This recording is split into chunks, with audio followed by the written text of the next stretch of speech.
it's Dawson, and welcome to today's 10K MA podcast. Please like, subscribe, and follow. We appreciate you watching us and rocking with us. Today, we have a very, very exciting guest. I know you probably watched several attorney shows. She would be the premier attorney in the South since Matlock. And I'm just a super fan. Her name is Jacy Fisher. JC is a senior associate attorney at Gregory Varner Associates. They have offices in Central and East Alabama. JC is also a JAG attorney with the Alabama Air National Guard. She primarily represents clients in the practice of heirs property, real estate litigation, estate planning, and probate.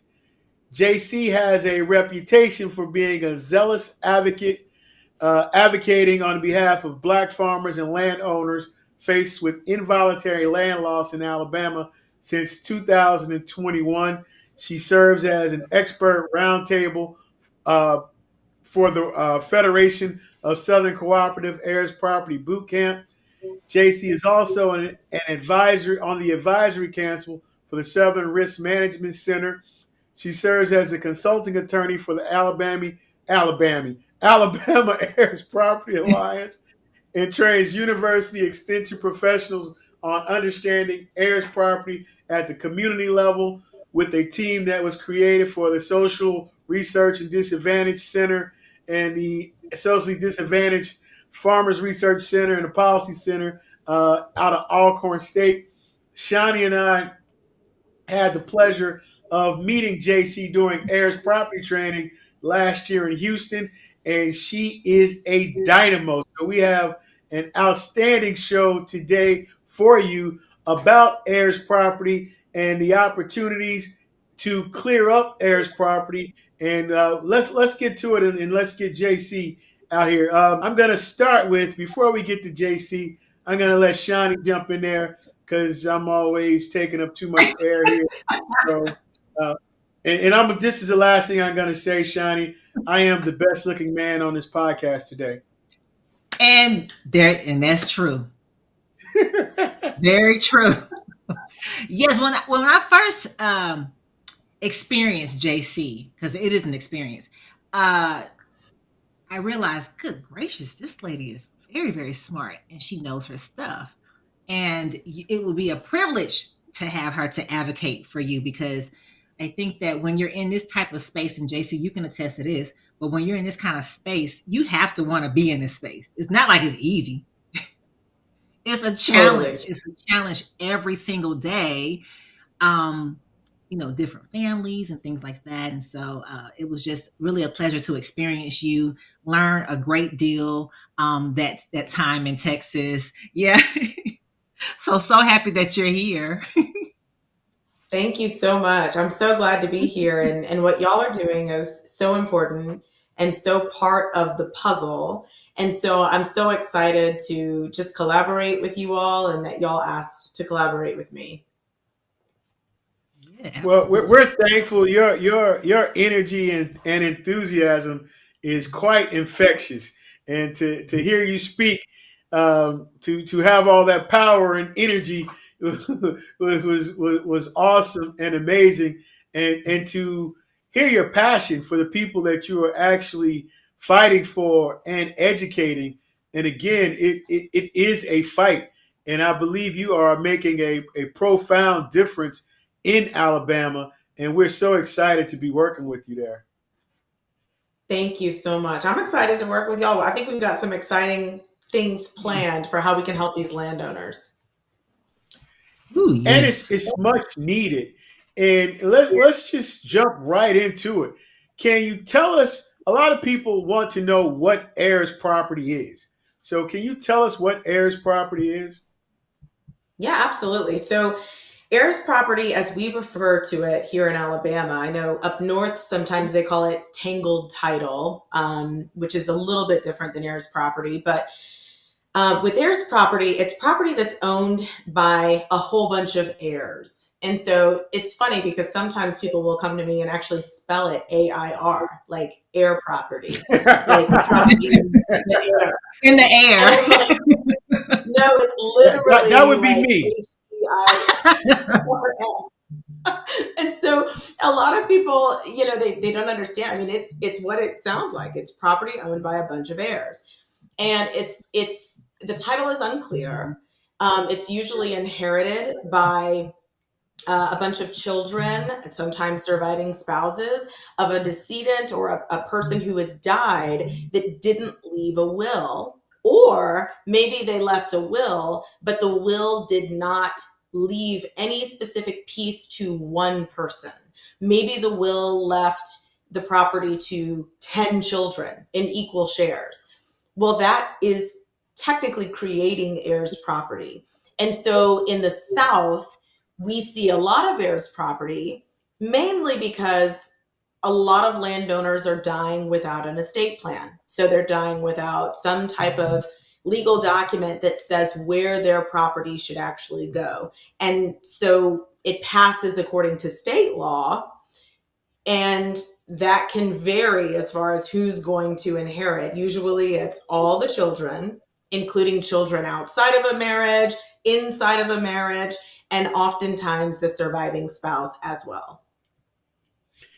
JC, can you speak a little bit to when people think that they've actually done the right thing and they've actually left the trust, but then the trust isn't properly set up or properly funded, and therefore being ineffective? Yeah, so there's two instances that I think speak to what you're referring to. And number one, that's, let's say somebody creates a trust and they have a trust agreement. They say all the rules and regulations of how this property is supposed to be managed, and they forget to fund the trust. And by funding the trust, I mean that they forget to deed the property to the trustees of that trust. So they create the trust, but they don't actually do what they're supposed to do in conveying the property to the trust. So I get a lot of people that'll come to me after someone's died and they'll say, well, my mama had a trust, so the property was in the trust. And I'm like, okay, great. Can I see the deed to the trustees? And they're like, we didn't do that. And I'm like, well, you didn't fund the trust, so the property is still owned by your mother. It's not owned by the trust. The other instance, and this is the most common thing, and it's kind of like a 2A, 2B. So let's say you have a will, and the will says that the property is supposed to be split into 4 pieces for each of my 4 children. I die and my children don't probate the will. So the will has to be admitted to probate in the local probate court in order for it to be carried out. And a lot of people don't know that they need to do that, or they forget to do it because they're so overcome with grief. But here in Alabama, if you don't probate the will within 5 years, that will is ineffective. So I'll get a lot of people that'll come to me and say, well, my daddy left a will, but he died in 1977. And I'm like, we're past the point that you can actually probate this will. So you need to probate the will as soon as possible after someone has died. And the second part of that is that they may probate the will, but they don't do what we call an executor's deed or a fiduciary deed or a personal representative's deed. This is where the will gets probated, and then at the close of the probate, after creditor claims have been paid, the personal representative or executor is supposed to actually sign and draft a deed conveying that property from the dead person's name to the proper beneficiaries. And I have seen many times that this does not happen, which is concerning because usually attorneys are helping families probate these wills. And I mean, at our firm, we would prepare that deed for the family before the estate is ever closed. And I'm finding that more often than not, that deed has never been executed or recorded in the probate court. So is that negligence on the estate or negligence on the attorney? I think it depends. The hard part is I can never go back in time and ask the attorney why they didn't do the fiduciary deed or ask the personal representative why they didn't do it. Some attorneys say, the personal representative is in charge, and so they should be the ones making sure that those things happen. But in my opinion, how are they supposed to know? Number one, like, you're the attorney. So, I mean, your job is to advise them and protect them. I would say that the attorneys are not exercising their due diligence in making sure that these personal representatives are fully equipped and, with the knowledge that they need to do what they need to do. And I think that some attorneys will get the process started for them. They'll file the petition. They'll get the letters testamentary, which are basically like your certificate saying, hey, I'm the personal representative. And then they just kind of like go away and let the personal representative handle it from there. And so to answer your question, I think it's a lack of due diligence on the attorney's behalf in a market and in a world where courts do not usually let personal representatives or executors probate wills on their own. They usually require that you have an attorney. So if they're requiring that you have an attorney, the attorney should be doing everything they can do to help guide that person through the process. You mentioned 5 years. It seems like that's enough time to, try to get your affairs in order. So 5 years from the moment the person passes away. So it seems like it's a pretty decent amount of time to get things done. What do you think? I agree. I think it's reasonable. It's something that a lot of people don't know about, though. Like, that's a law here in Alabama that even I would say the average attorney doesn't know if they don't work very strictly and closely in probate. And I know that, like, the average layperson does not know unless we go out and educate them and say, listen, time is of the essence. Take that 6 months to grieve, but get that thing filed. Because if you wait too long, ain't nothing you can do. I think it is reasonable. Right.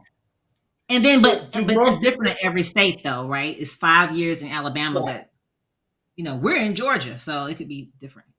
There could be no time limit for all I know in another state. It could be that there are some states that say there's no time limit at all.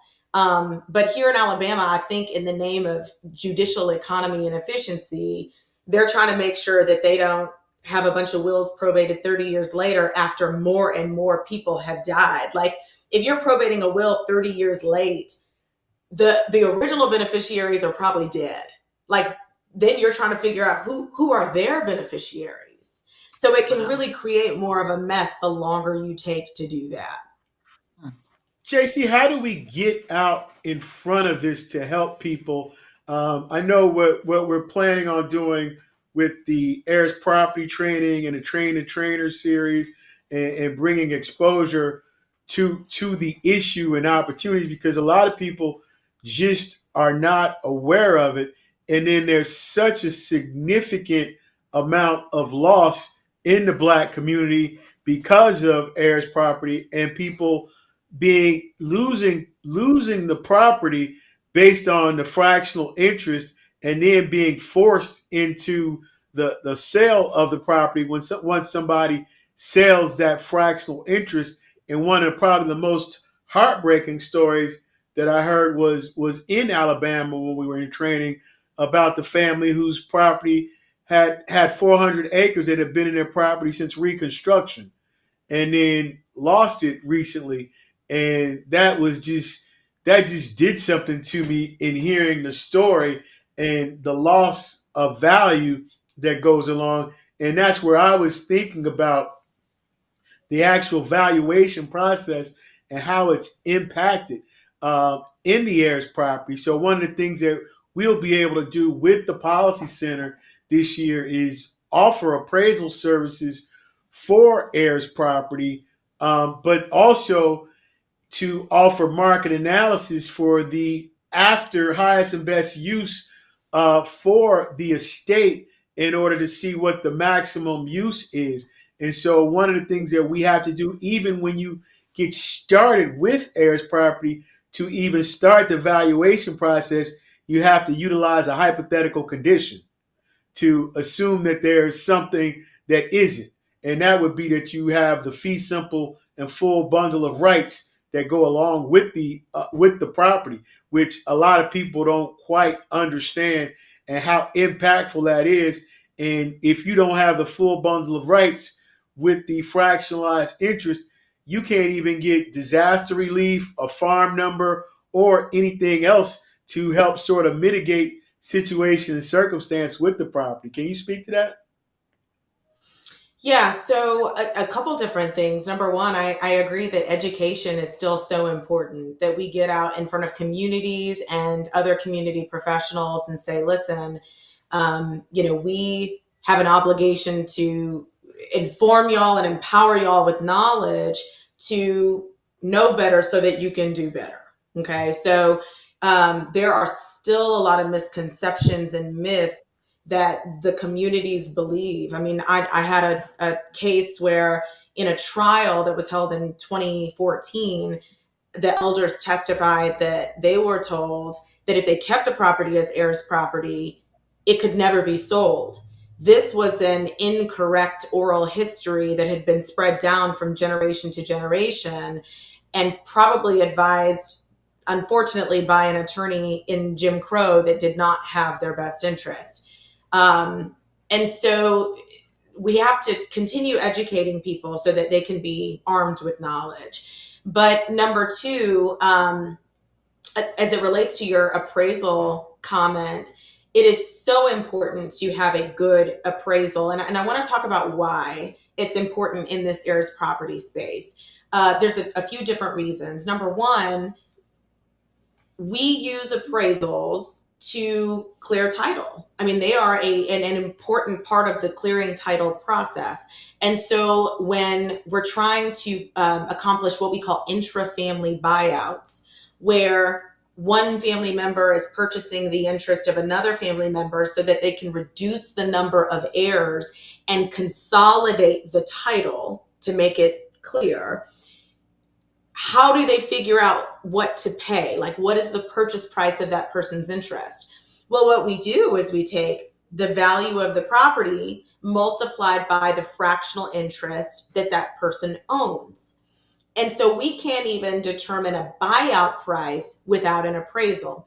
And as you can expect, people want a fair market value. They don't want to use the tax assessed value because they're going to get pennies on the dollar of what their interest is actually worth in the property. So an appraisal serves that purpose in saying, look, this property is worth X amount. We can multiply that by the seller's fractional interest, and maybe someone else in the family can buy out that selling family member's interest for a fair and equitable price. The other purpose that appraisals serve is under the Uniform Partition of Heirs Property Act. So the UPHPA, there is an actual subsection of that statute that requires the court to assess a value to the property before the property can either be partitioned in kind, meaning physically divided, or sold. And so that appraisal process has to happen before any buyout rounds between the family, before any buyout rounds between the plaintiffs and defendants, and before the property will be either partitioned in kind, physically divided, or sold.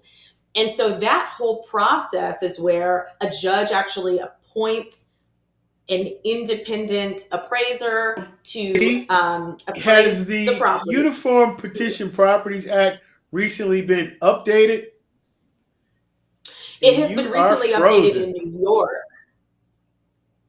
It's been updated in New York, but it's been passed in a number of states. Alabama has had it for about 10 years now. But New York is the only state that has what we call the UPHPA 2.0. So how soon is it coming to other states, and what is to be expected, and what needs to happen for it to get to the other states? So it's been introduced in a number of states that have not yet adopted it. So North Carolina, I think, is one of them. I want to say Kentucky may be the other. But there are some states that have not even introduced it into law yet. And so that's a major issue because you have to get the legislature on board to think that heirs property is a problem. In this current administration, I anticipate that it will be even harder to get the UPHPA passed in those states that do not already have it. And so states like Louisiana desperately need it. They are not even close to getting it, it seems.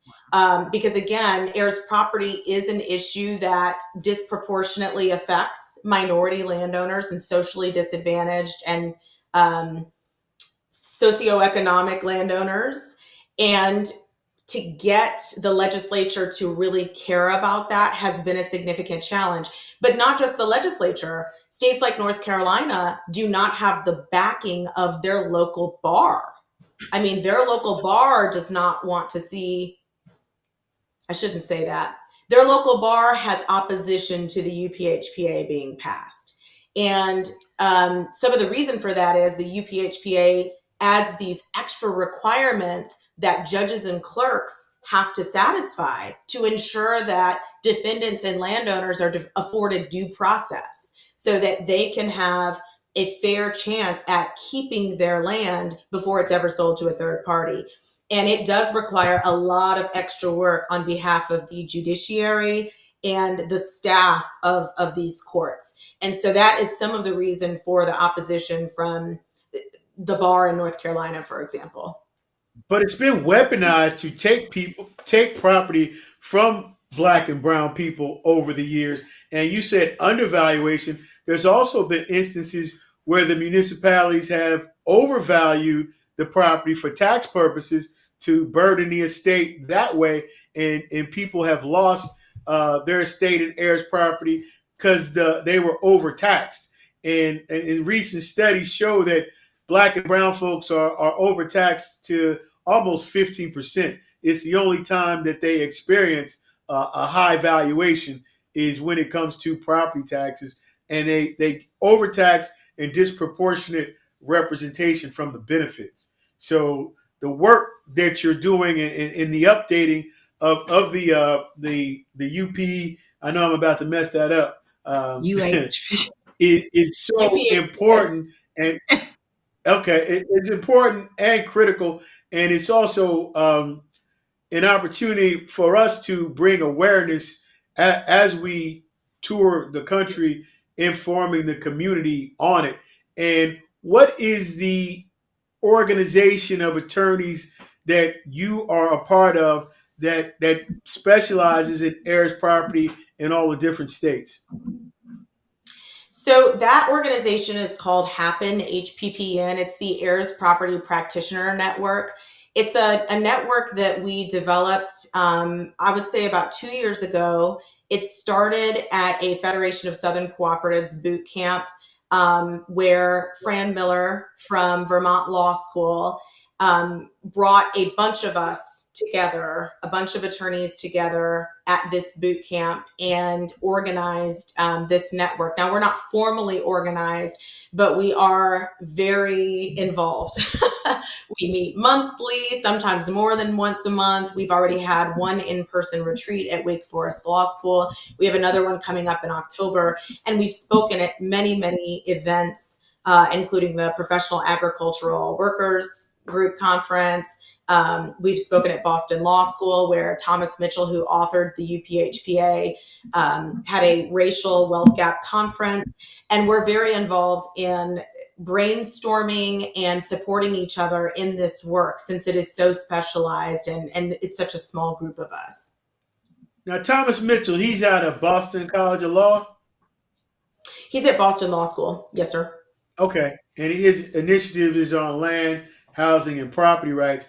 And he's doing some phenomenal work in that space. Why is this sort of just now coming to the forefront when it's something that people have been suffering from? It's been like a silent wealth killer for Black and brown people for quite some time. And it's just now starting to gain some momentum. what was the impetus driving the awareness that's being brought around now for heirs property? So I'll say this. So the UPHPA is fairly new. It's a wonderful statute that was written by Thomas Mitchell, or authored by Thomas Mitchell and others. And he's worked very hard to get it passed in those states that have passed it. But it is fairly recent. Alabama was the third state to pass it in 2014. It became enacted or effective as of January 1st of 2015. Which was 10 years ago now, but it wasn't really being widely used in the courts, I would say, until about 3 to 5 years ago, which is concerning. But I do want to give credit to some of the people who have been working on heirs properties since the early 90s, late 80s. That would be Dr. Cassandra Johnson Gaither, Dr. Robert There are people that Zabawa. make millions and millions of dollars a year by predatory heirs property practices, and that is somewhat concerning. But in speculating and in business and in a capitalistic society, it it is what it is. I believe it's incumbent upon us, though, to do the work in order to educate people in the space so that they have some awareness on how to be able to combat this loss. Yes. Yeah. No, I totally agree. With the so there's the UPHPA in place. Yeah. Mhm. What else can, well, because not every state is even, signing on to this. What else can the states do to try to help mitigate the losses happening with the families? Yeah, so I think education is definitely a role that there is to Yeah, play, but also the attorneys. I think it's very important that the attorneys that work in the real estate space or who don't work in the real estate space begin considering working in heirs property. I think one of the biggest issues that I'm seeing is actually a lack of competent attorneys that want to do this work. And yeah, there's good reason for that. I understand why there are so many attorneys that don't want to do this work. It is very traumatic. It's very time consuming, and it's an underpaid practice area. So, I mean, you're not getting rich off working in heirs property, not going to happen. So, there need to be more attorneys that work in this space, because the reality is the only way to truly clear title is to have an attorney to assist you. Clearing title is a legal process. And so you've got to have an attorney to help guide you through that process.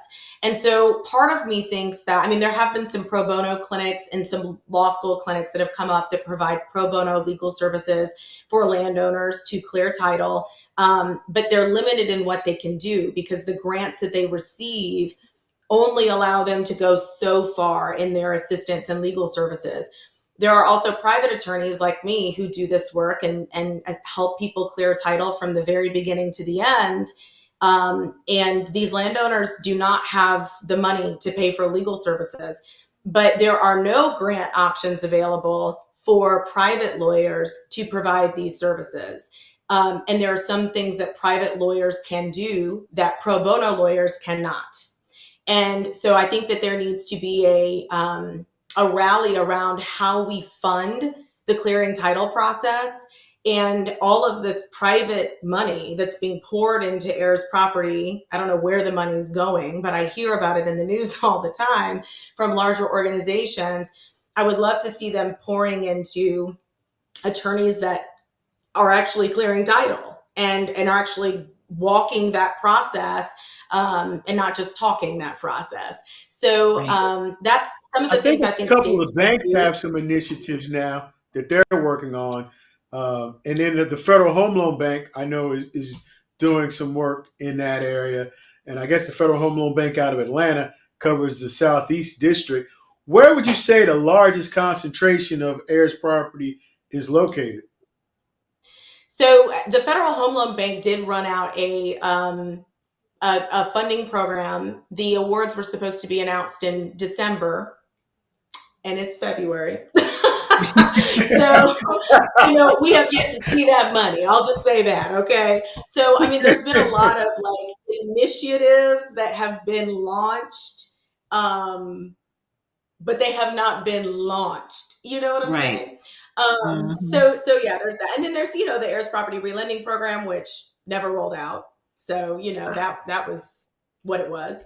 But as far as the biggest concentration, I mean, obviously the Southeast United States has the biggest concentration. As far as states, that's more of a question for like our, data researchers, Dr. Ryan Thompson, people like that who have that data and those analytics. Alabama has astronomical amounts of heirs property, especially in West Alabama and what we call the Black Belt. And so it is very concerning.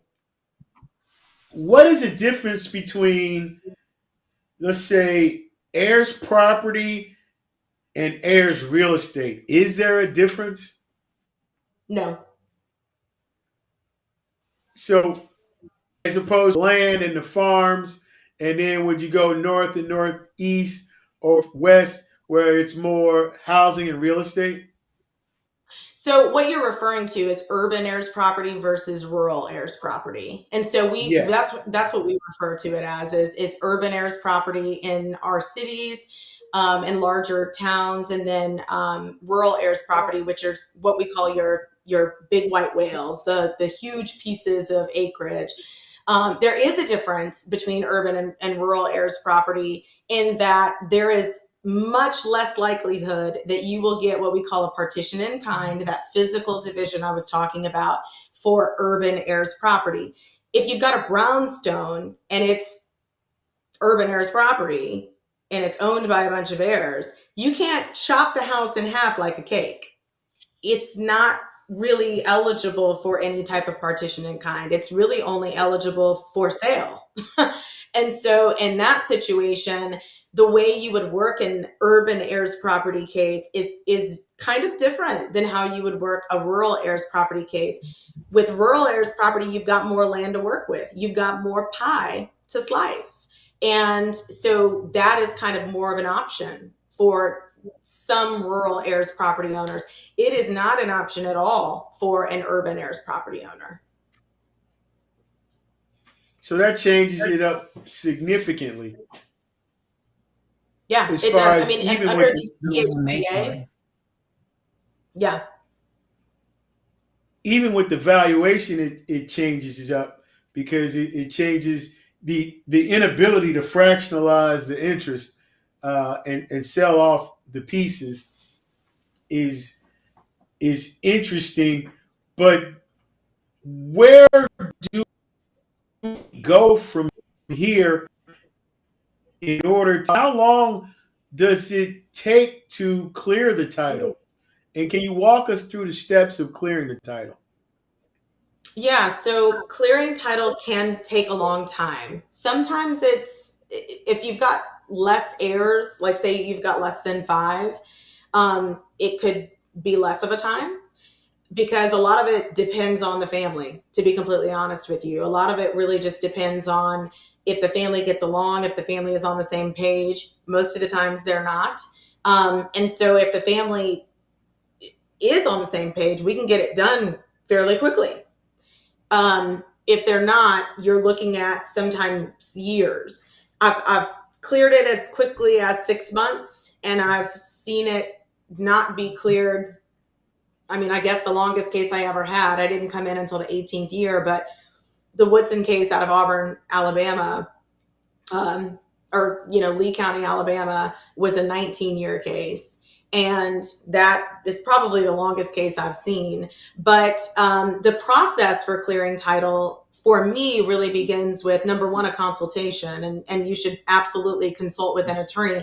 But even before that, there are things that the family can do on their own to save some money. And that's number one, to create a family tree. And there's some things that should be on that family tree, starting with the ancestor who originally owned the land, but also to go to the tax assessor's office and make sure the taxes are paid. Make sure that the taxes are up to date and that there's nothing overdue, so that it doesn't go to tax sale the next year. Make sure that you have a copy of the original deed to your ancestor. So go to the probate office and look for that deed from your ancestor. The other thing is to, consult with an attorney, take the family tree, take the original deed, take the tax property card, and figure out exactly what needs to happen to clear your title. Because every property, it's like a case by case basis as far as what the steps are going to be. But there's one thing that I don't think is negotiable, and that is a title opinion. And so every family, every heirs property owner, urban, rural, whatever, they all need a title opinion or a title search on their property. And what that is they have an abstractor or a title searcher actually go and search the probate records for all of the property records, everything that's ever been recorded in the probate office related to this property, liens, judgments, deeds, agreements, easements, whatever. And so that search is done, and then the attorney should review that title search with the family tree to issue a title opinion stating who all owns what. So these heirs own this fractional interest, and taking into account all of the records that are recorded on the property. That title opinion is crucial, because you don't know what you don't know. And how are you going to negotiate intra-family buyouts, buyouts between the family members, without knowing who owns what? How are you going to determine that there are no boundary disputes between your neighbor without, checking to see if there are boundary disputes? And a lot of the times in a title opinion, I'm checking for that. What about mineral rights? What if someone has accepted their mineral rights when they sold the property to your ancestor? Well, that means that you don't own your mineral rights. And that's something that you need to know before you decide to go, build a camp, a mining camp or something on your property. So a title opinion is very That important. significantly impacts the value of the property as well. If you don't own Yes. the property or the mineral rights, which is another thing that we are able to take a look at. But also, and I don't know if it's happening in Alabama, but a lot of states have changed the laws, because I know here in Fulton County, just recently, you have to have ID before you can file a claim against a piece of property. And a lot of people, there's been a lot of land theft or loss due to false claims being filed. Is that the case in Alabama? I mean, in Alabama, if you have a quitclaim deed, you can file it. So, I mean, legal land theft is what we call it. So things like adverse possession are definitely a problem in many states, but even in Alabama, it's kind of what some people refer to as squatters' rights in a way. But basically, I mean, I could sign a quitclaim deed for any property right now and convey it to someone. And all I'm doing is deeding whatever interest I have if I have it. And so, I mean, I'm not warranting good title, nothing. I'm just saying, look, if I have an interest in this property, here it is, and you Well, can have it before now. anybody can just show up and file it, but now I do believe you have to have some identification and prove that you have a claim to file. And I know they just recently did that here in Fulton County, but I Not here don't in think that's. Alabama. It's different in I don't know about Alabama. I don't know about other states, but I can tell you right now, you can show an ID to show that you're the person who, signed the document. But I mean, you don't have to prove that you have, clear title to the property before you file a deed. I mean, that would totally take away from the fact that people can adversely possess against valid landowners. And so then you're taking that right to adversely possess away from people who have the right to do so if they can show that they've actually possessed property for a period of 10 years with what we call color of title. So that quitclaim deed I was talking about, if I convey it to someone, let's say I give it to my neighbor starts possessing the property that I've conveyed for 10 years, actively, notoriously, exclusively, and openly to all others.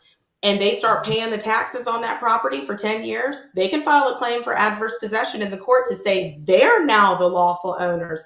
And whichever owners that owned that property, that let's say they live in Chicago and they just haven't been paying attention, they have the ability to legally steal that property from them. And that's been the case for a lot of us, especially who who moved away during the Great Migration. But now I think there's an Yeah. opportunity for folks to be able to come back and increase not only their wealth, but more importantly, the quality of life by returning back to the land and getting increasing food security, increasing wealth. There's opportunities to do mixed use rural developments, all types of things. Pharmacy, improving health through better quality food instead of dealing with the food deserts and with the high cost of food and housing. I think it's a natural progression for folks to start moving back. I believe it was the Allied Van Line and the U-Haul survey that recently stated for this year, the most last year, the highest number of folks are moving to South Carolina and North Carolina. Those are the top two destinations in the country. And I think for quality of life, land, housing costs, and just a great opportunity for us to get back to the farm. Yeah, totally. I think that now is the time, especially, one of the And things looks I like advise you all all are heirs. frozen. Oh, You're not frozen on your end Oh, there. am I frozen on okay. my end? Well, I'm gonna. No. Everybody's fine. Now you're unfrozen. Now, like we was playing freeze tag. Now everybody's unfrozen, so we're Okay. all back going on. So No, all good. No, Yeah, this no, has been a really. Go ahead, Sean. oh, okay. I was gonna say, JC, you were talking about the importance of the title search and with appraisals, dates for us are really important. And I was wondering, just for people who are listening, the families who are like taking notes and they're like, okay, let me get my affairs in order, and they're like, okay, I got to call, an appraiser and things like that. When you all are presenting this data and processing it and getting things together, what are the dates that you need? Do you need an appraisal that happened like last week? Could it be an appraisal that's a year old? Like, what is that for you all?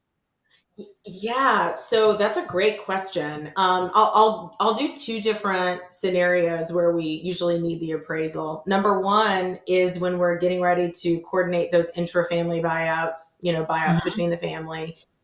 So buying off those heirs who really just don't care what happens.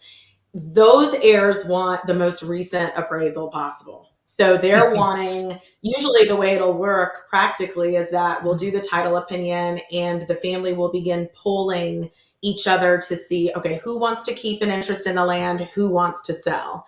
And those people who want to sell, they want a fair market value valuation, the most recent one that exists. And so at that point, the family will usually call the appraisal or call the appraiser and order the appraisal so that they can get that back and then negotiate from there. In the UPHPA litigation, the Uniform Partition of Heirs Property Act litigation, the appraisal process happens as soon as we request it. So when the court orders the appraisal before the buyout rounds begin, the appraiser really kind of has like 30 to 60 days, depending on the state, to file that appraisal report. And the buyouts begin 30 days after the court assesses the value. So it's happening like very quickly, like the whole. So in that particular instance, you're looking for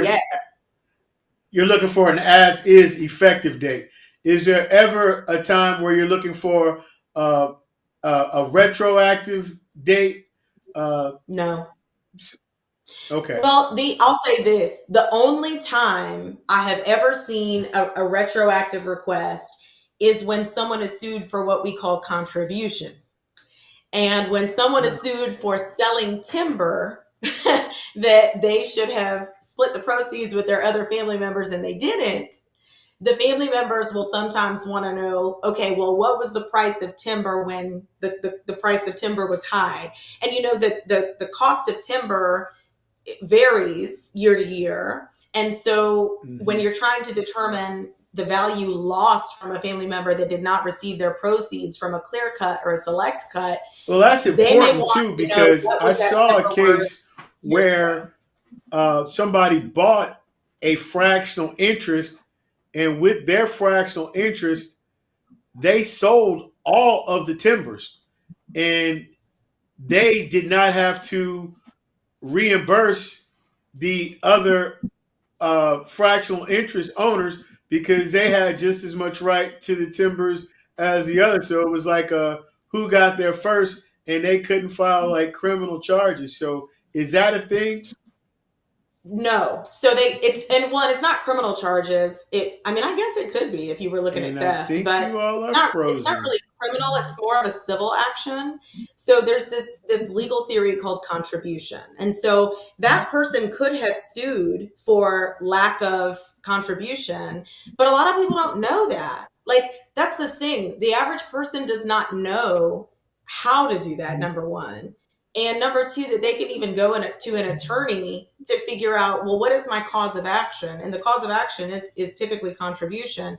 And so when you're an heirs property owner and you sell some of that property, which, the timber is attached to the land, it is an asset of the property, you are required to split those proceeds with your other heirs based on their fractional interest. The average heirs property owner doesn't even know who all owns what. That's why a title opinion is so important, because the average heirs property owner is like, well, I know that there's a bunch of heirs that own the property, but I don't know what fractional interest they own. And Right. they're not thinking, like, oh, I need to share this. They haven't seen these people in 40 years, And Yeah. so they're just not thinking about that. But there is a cause of action, and that cause of action is contribution.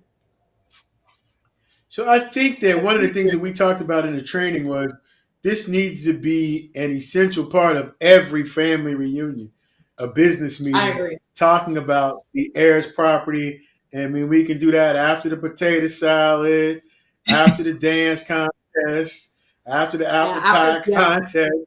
But Yes. this needs to be an essential part of the family reunion and the business family business sort of moving forward. And we're excited about being able to bring that level of awareness and have some impact because it's just super critical.